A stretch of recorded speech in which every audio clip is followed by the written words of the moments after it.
Are you tired of feeling like your stomach has its own agenda? Like the bloating, gas, or constant trips to the bathroom are running your life? Welcome to the Beyond Bloated Podcast, the podcast where we tackle those frustrating gut issues head on, without strict diets or giving up your favorite foods. I'm Carly, a certified gut health coach who's been there, struggling with bloating that made me look 6 months pregnant, gut pain that kept me from enjoying meals, and fatigue so draining it felt impossible to get through the day. Now, I help women like you find freedom from those symptoms and take back control of their lives. Each week, we'll debunk gut health myths, dive into simple, actionable tips, and hear stories from women who've been exactly where you are. It's time to feel confident, energized, and bloat-free. Let's get started. Hello, everyone. Welcome back to the Beyond Bloated Podcast, or welcome for the very first time. Today's topic is one I think pretty much all of us can relate to. If you've ever dealt with an autoimmune condition, chronic bloating, frustrating food sensitivities, or really any kind of ongoing health challenge, you are definitely going to want to stick around. We hear the word inflammation all the time, but what does it even mean? How does it show up in our day-to-day lives? And most importantly, what can we do to start calming it down so we can feel better? That is exactly what we're diving into with today's guest, Elizabeth Yarnell. Elizabeth Yarnell is a traditional naturopath, food sensitivities therapist, TEDx speaker, and award-winning cookbook author.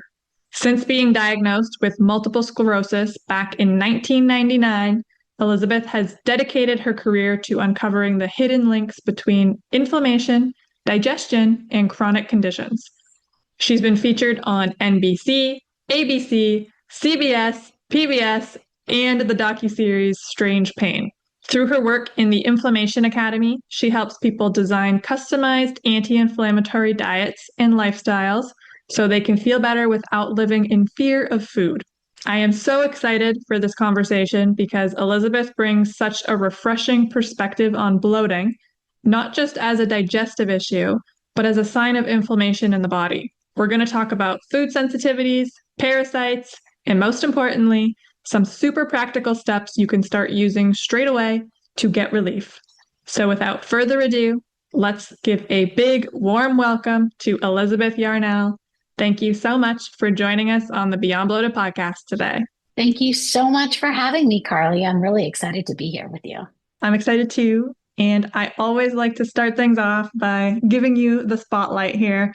So I would love if you could share with us a little bit about your origin story. What got you interested in your field? Some of the background on that.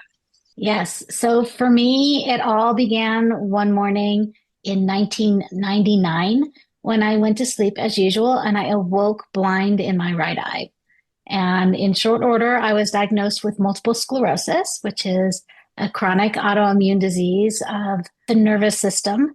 At that time, there were 3 very toxic drugs that you could take to basically tamp down and depress your entire immune system. That was the only treatment known for MS, but the efficacy rates were incredibly low, like 20% improvement, things like that. And so I decided to take matters into my own hands. And I started learning about what is a healthy diet and how to eat healthily and how the gut is connected to everything else in our body, especially autoimmune conditions. And I went on and went back to school and became a traditional naturopath. And I opened my clinic in 2011. And I help people with chronic autoimmune issues reclaim control over their lives, because it's absolutely possible to exert control over your body once you know what's going on. That's an incredible story. Well, congratulations to you for figuring that out and living a healthy, happy lifestyle despite your diagnosis. I'm sure that was very scary to hear, and nobody really wants any sort of diagnosis, right? So that's amazing that you now help others who are struggling with the same thing that you went through. I love when practitioners have been through it themselves. And I also talk about inflammation and autoimmunity on the podcast. And we know that inflammation and bloating also go hand in hand. So, can you talk a little bit about how inflammation could be the reason why someone would start to feel bloated all the time? Absolutely. So, what I really have come to believe very strongly is that inflammation is at the heart, at the root, at the base of pretty much every symptom of abnormality, of dysfunction, of pain, of discomfort. All of that is due to inflammation. Even though we haven't really been trained to think that way, and we tend to think, oh, inflammation, yeah, when I twist my ankle in a jazzercise class and it blows up like a softball. Yeah, that's inflammation. Absolutely. That's short term acute inflammation. And that's the good kind of inflammation. That's the inflammation that the body uses to immobilize that joint so it has a chance to recover and heal.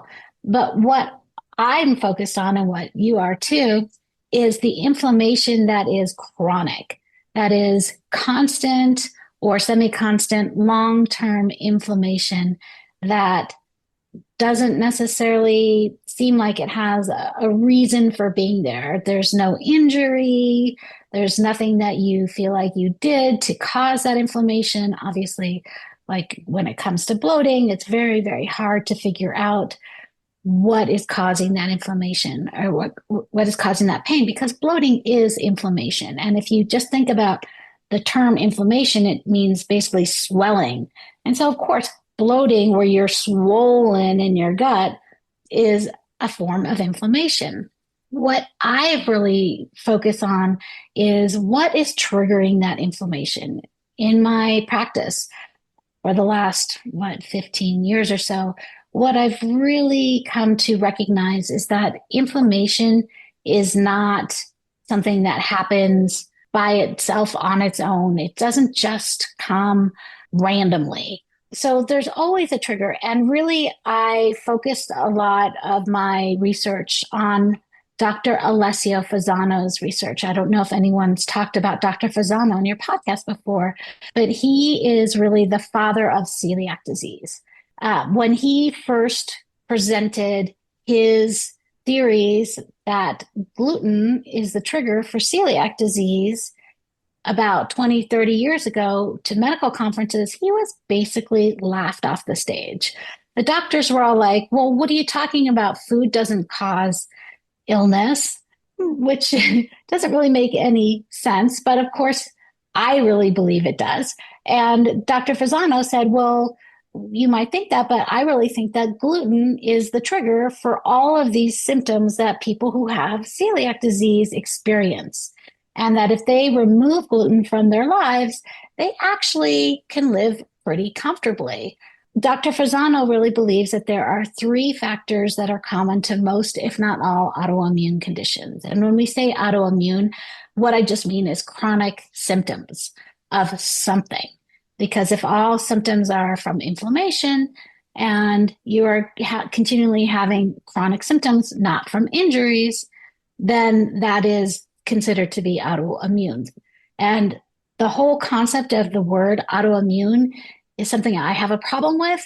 I think it's an oxymoron because autoimmune means allergic to self. And if you are diagnosed with an autoimmune condition, they'll tell you, oh, you're just allergic to yourself. I don't know. Evolution would beg to differ. If 30% of the population is allergic to itself, then we would die out pretty quickly. So I don't think that autoimmune means allergic to self. It means that you're being continually triggered by something. So back to what Dr. Fasano was saying, he says that the 3 factors that are common to most, if not all, autoimmune conditions, the first being a genetic presusceptibility toward being hypersensitive. Well, when I heard that, I thought, oh, well, I have multiple sclerosis, and my mom had chronic migraines and IBS, and my aunt has fibromyalgia, and my uncle had Crohn's disease. And then on my other side of my family tree, my other uncle had scleroderma, a terrible, terrible autoimmune disease. And then my cousin had Guillain-Barré, all these autoimmune conditions in my family on both sides. So that made sense to me. But actually, the longer I have been in practice, the more I have come to believe that you don't even need to have that genetic presusceptibility toward being hypersensitive. if you are unlucky enough to be infected by parasites. And we'll talk a little bit more about parasites later on, I'm sure. But so parasitic infection or / genetic susceptibility toward being hypersensitive is the first factor. The second factor that Dr. Fasano says is common to most, if not all, autoimmune conditions or chronic conditions, which chronic bloating falls into that, is a leaky gut. So what he and his team, who've done thousands of bowel biopsies in their surgical center, have discovered is that when there's inflammation in the body, there's always inflammation in the gut. That goes hand in hand. It's a part and parcel. If you're having symptoms of inflammation anywhere else in your body, let's say you're having arthritis pain in your knees, or you're having migraine headaches, there's still gut inflammation that's happening. And when there's inflammation in the gut, it causes a couple things to happen. The cells that line the stomach and bowels become swollen because inflammation means swelling. And then they have gaps in between them. These cells are supposed to be very tightly paved, like the tiles on a bathroom floor, in order to keep in the acids and the liquids for digestion to happen in the stomach. Well, when they are constantly swollen and they start gapping out and leaking, what we call leaky gut, then undigested food particles can seep out and go into the body where they should not be and cause more inflammation. The second thing that happens when you have chronic inflammation in the gut is you end up experiencing incomplete digestion. All the digestion happens in our stomach. None of the digestion actually happens in your intestines. It all has to happen in your stomach. And when there's chronic inflammation, it damages the villi, which are these little bumps that line the insides of the stomach walls. And their job is to sense the food that comes into the stomach as you eat it and call for the correct enzymatic formula from the pancreas, from the kidneys, from the liver, from the whole enzymatic system to release the right enzymes to break that food down in the stomach and complete digestion, because your food needs to be fully broken down into itty bitty particles in the stomach before it leaves the stomach in what's called a bolus and goes into the intestines, because the intestines have their own little villi that line the insides of the intestinal walls, and their job is to basically suck up the nutrients as they pass through the intestines. But when the food is not broken down into small enough particles, it can't be absorbed in the intestines, and then you get nutrient deficiencies. So then more things start going wrong in your body. Okay, so number 1, genetic presusceptibility and or parasitic infection. Number 2, leaky gut. And number 3, an environmental trigger. So for Dr. Fasano, he studied celiac disease and he found that environmental trigger was gluten. Unfortunately, because of what we have done to our wheat supply in this country, the US, I don't know as much about Canada's wheat supply. Europe hasn't done this, but the US absolutely has. The US decided that the best way to increase the yield of crops and crop production for wheat would be to breed a wheat stock that was easy for a threshing machine to go through the fields and harvest it. In doing so, there were a lot of hybrids that were brought up, and now basically the US universally across the country grows this kind of winter wheat that is easy for these huge, big machines to harvest it. When you look at the gluten molecule in the wheat from the US versus the gluten molecule in the wheat in Europe, for instance, the wheat in Europe is much more similar to the original wheat plant that evolved. And it has, I think, 2 or 3 molecules of gluten, whereas the US one has something like 17. It's a huge difference in the amount of gluten in wheat in the US and the amount of gluten in wheat in Europe, for example. But Dr. Fasano was studying celiac disease. So he was really focused on gluten and the connection between gluten and celiac disease. What I have found is that when I do very, very specialized food sensitivity testing, I find there not a single person that has only a sensitivity to gluten or to wheat. If there's a sensitivity to gluten, there's other things going on as well, lots of other things that you may be sensitive to that may cause a lot of those digestive issues that lead to bloating. And bloating can be very hard to pinpoint what is triggering it because you could be bloating from something you ate a half an hour ago. You could be bloating from something you ate yesterday or even the day before yesterday. So it can be really hard to pinpoint it down. But I agree with Dr. Fasano in that there's always a trigger. So if you can figure out your triggers, you can solve your inflammation issues. That was a fantastic explanation. And I have heard that before, absolutely, that autoimmune conditions have those three characteristics, like the predisposition, the trigger, and the leaky gut. And absolutely, food can be a trigger. Stress can be a trigger. That was a trigger for me. My stressful job that I was in that I hated is what triggered my gut issues. So your trigger doesn't have to be like gluten. It can be, but it can also be like external factors in your life, a traumatic event. Like there's so many triggers. So I'm glad that you pointed out those three factors to autoimmunity because it doesn't just happen for no reason. It's not just I'm unlucky. There is a reason as to why it happened, which is why there is hope because you can put that into remission. You can feel better. You can live a really great life, even with an autoimmune condition. I do want to talk about the parasite piece because I have not heard that before. So I would love to hear what you were going to say more about that, actually, the parasite piece. Yes, let's talk about parasites. It's interesting when I talk about parasites, it's the one thing I really get a lot of pushback from the medical community because we like to think we live in a very modern, hygienic society. Everything is very clean and that parasites are an issue in developing countries. Certainly that can be the case. And I myself have picked up parasites many times while traveling in less developed parts of the world. But you can really easily pick up parasites, even in the US and Canada. You can get them from eating sushi. You can get them from playing with your dog, changing your kitty litter.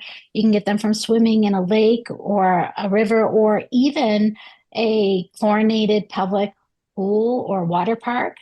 I once worked with a family who went out for an outing at a water park and they all came back with massive diarrhea and turned out they had picked up parasites at the water park. And every summer I see alerts on my local television station saying they found Giardia at this particular public pool or water park. Chlorine doesn't necessarily kill everything, especially those protozoa parasites.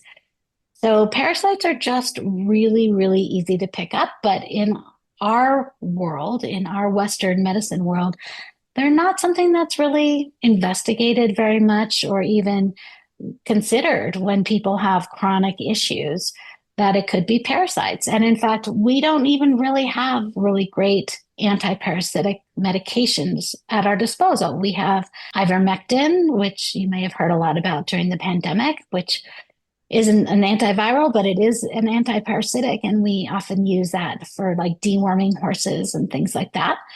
And Flagyl is really the other one. And Flagyl is incredibly violent in your system. It is non-discriminatory. So when you take Flagyl, which is by mouth in capsules or pills, it wipes out the entire microbiome that you have, not just any parasites.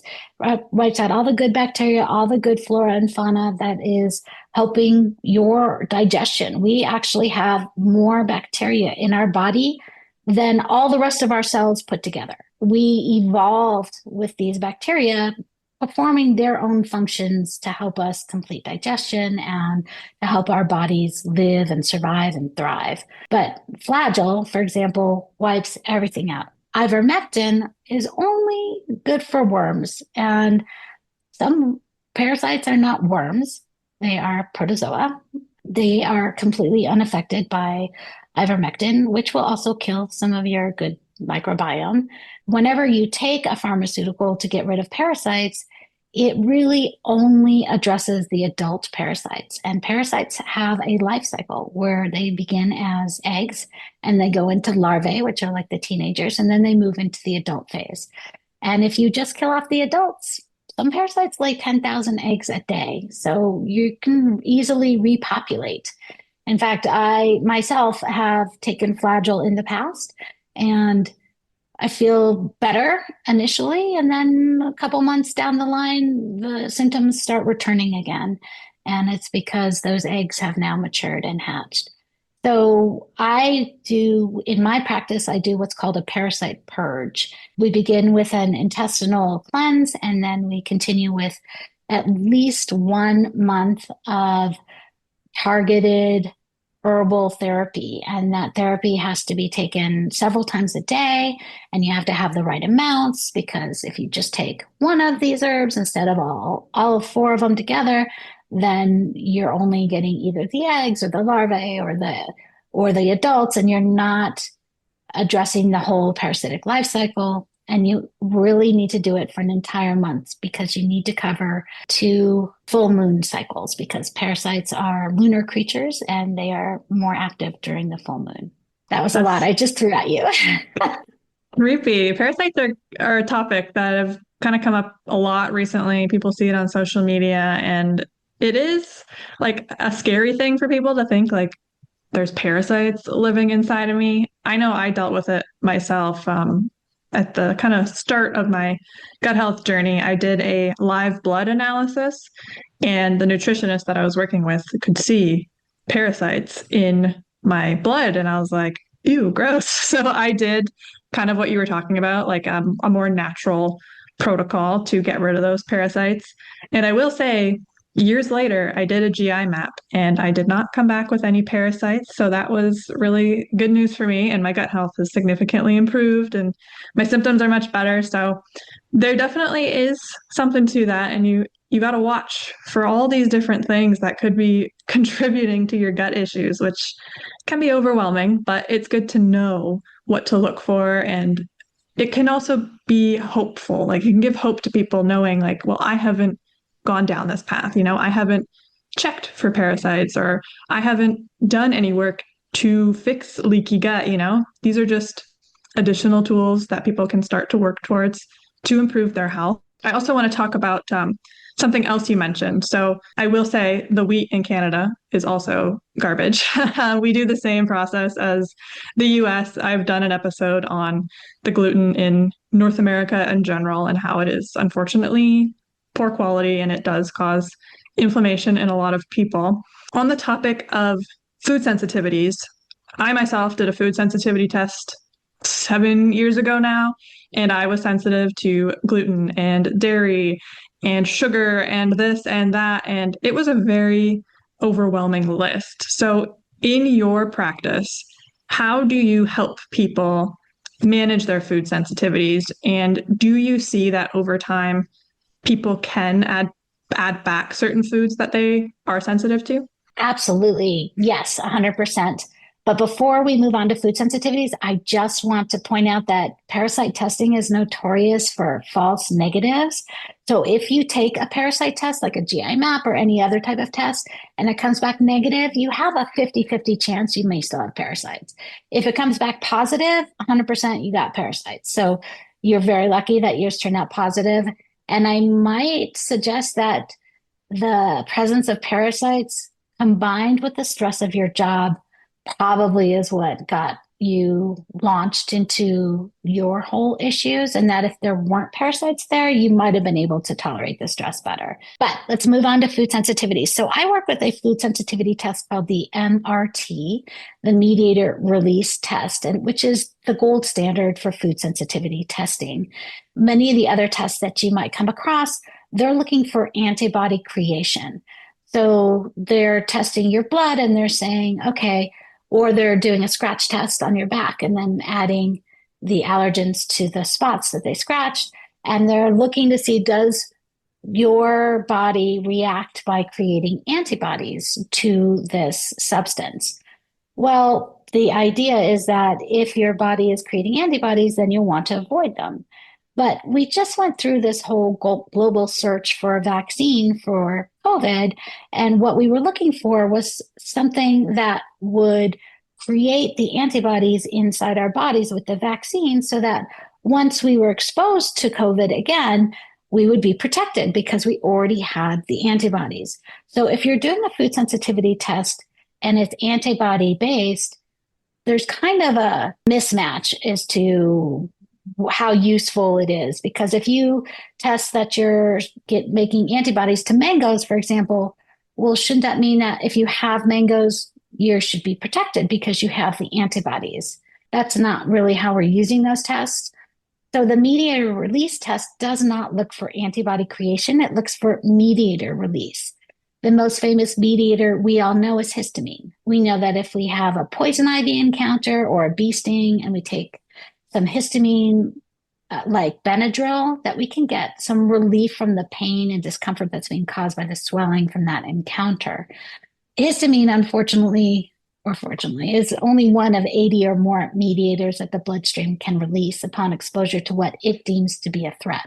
So when we do the MRT test and it tests 176 foods and chemicals that are in our food supply in our daily lives, things like Tylenol and Advil, we test all of those things as well.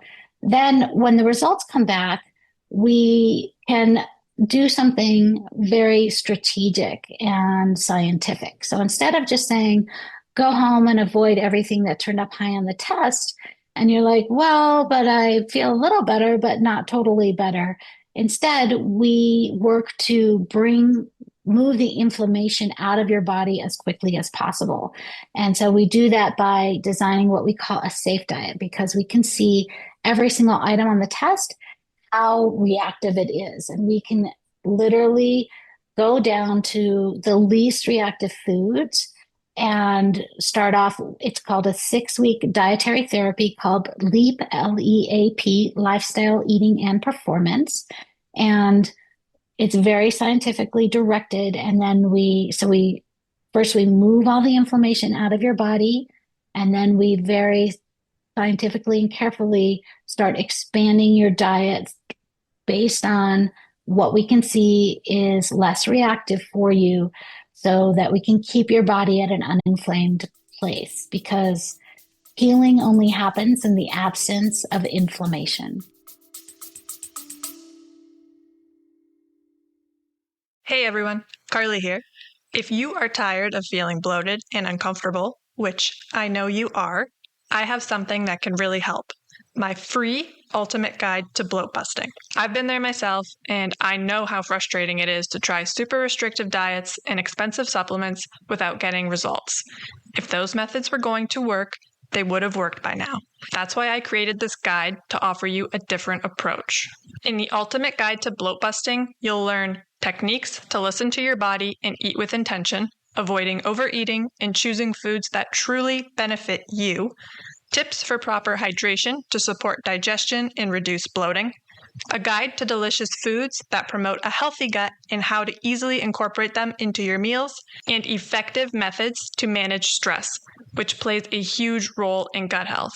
These simple, practical strategies can make a big difference in your daily life, helping you feel lighter, more energized, and comfortable in your own skin. Ready to ditch the bloat without strict diets or costly supplements? Download your free copy today at beyondbloated.com/ultimate-guide and start your journey to a bloat-free life. Now, let's get back to it. I love that. I love that it's personalized and there's actual data to prove these foods are causing you harm, because I know a lot of diets out there are just very vast. Like take low FODMAP, for example. It's like eliminate a billion foods from your diet and hope for the best. And it's very stressful, and you don't even know if all those foods are an issue. A lot of those foods are nutritious and you're eliminating them and you might not need to. So I love that there is a strategy and a reintroduction phase, and not just live this way forever and deal with it, because that is kind of what I was told, and it was very traumatic back at the beginning. To kind of end on some actionable tips here, if someone believes that they are struggling with inflammation, and as we've kind of talked about, if they have chronic bloating, an autoimmune condition, something of the sort, they most likely are.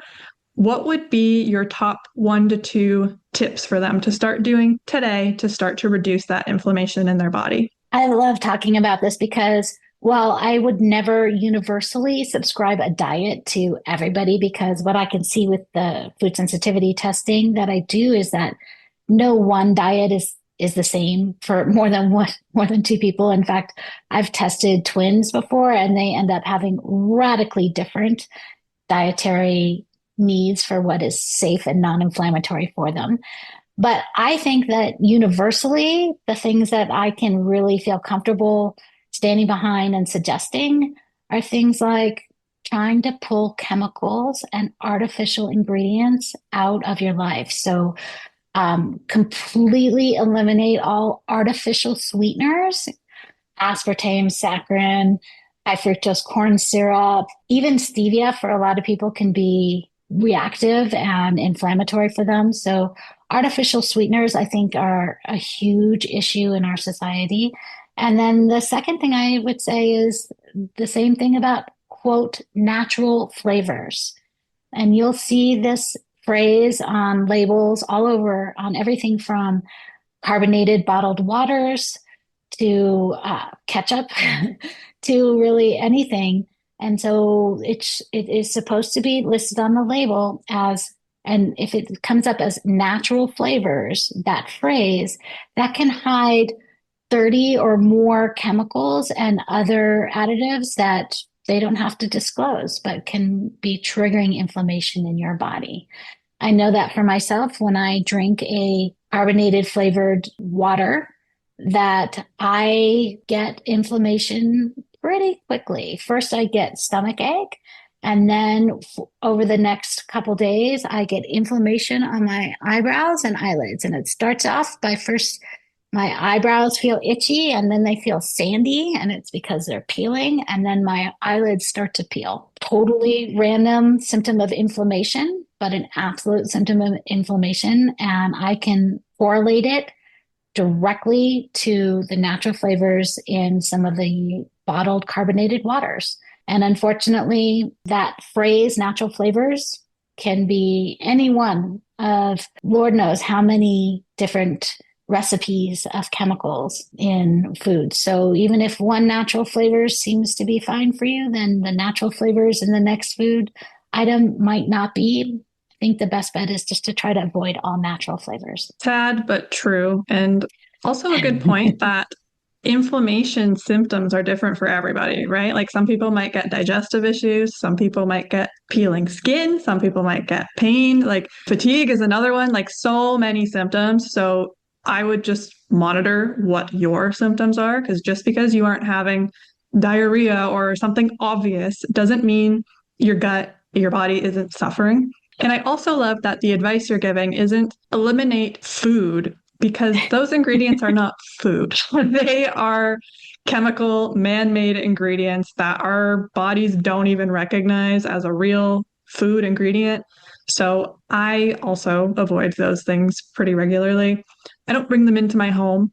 I'm not like a stickler about it when I go out to eat on occasion, because it's rare for me and I don't have that dramatic of a reaction. If I did, I would be more careful. But yes, eliminating toxic ingredients that are just in general terrible for every single one of us is not going to harm you. It's going to benefit you. So that is a great tip. And I would love for you to tell us more about you, your work, where we can find you, connect with you, and learn more about the Inflammation Academy. Yes. So my clinic is called the Inflammation Academy. It is online, and I work with people from all over the world in the clinic. And I have different programs depending on how far away you are. I can do certain things with people in North America that I cannot do with people, say, in Europe or in Africa or in Asia, but I still have ways that I work with them as well. So That is all at theinflammationacademy.com. And you can find out pretty much everything about me, about my upcoming book that's coming out, about my cookbook that I have at elizabethyarnell.com. I always like to invite people to take my inflammation quiz. And this is, give yourself like 10 to 15 minutes. This is not a 3-question quiz, but it's pretty detailed and it will help you identify if you are suffering from inflammation and then give you a score as to how much that inflammation could be affecting your life. And the good thing about inflammation is we can get rid of it. We can address inflammation, and with things that you do on your own without any doctor's intervention, you can literally deflate. You can get the inflammation out of your body. And then if there's no inflammation, you don't have any symptoms. And if you don't have any symptoms, are you really even sick or debilitated anymore? I agree. And inflammation is a nasty, nasty thing that a lot of us deal with just because of the way society is today. You know, our diets and our lifestyles are making us susceptible to a lot of inflammation. So I highly recommend everyone go check out that free quiz, see what your inflammation status is. And if you would like to check out the Inflammation Academy, I would encourage you to do that as well. Elizabeth has a lot of experience. She's been through it herself. And I have no doubt in my mind that she can help you eliminate that inflammation from your body. So thank you so much, Elizabeth, for joining us and sharing all of your information today. This has been awesome. Thank you, Carly. I just realized I forgot to give the URL for the inflammation quiz, which is inflammationinvestigator.com. Perfect. I will link all of that in the show notes as well, so everyone can find it. But thank you again, and we'll be talking soon. Thank you so much, Carly.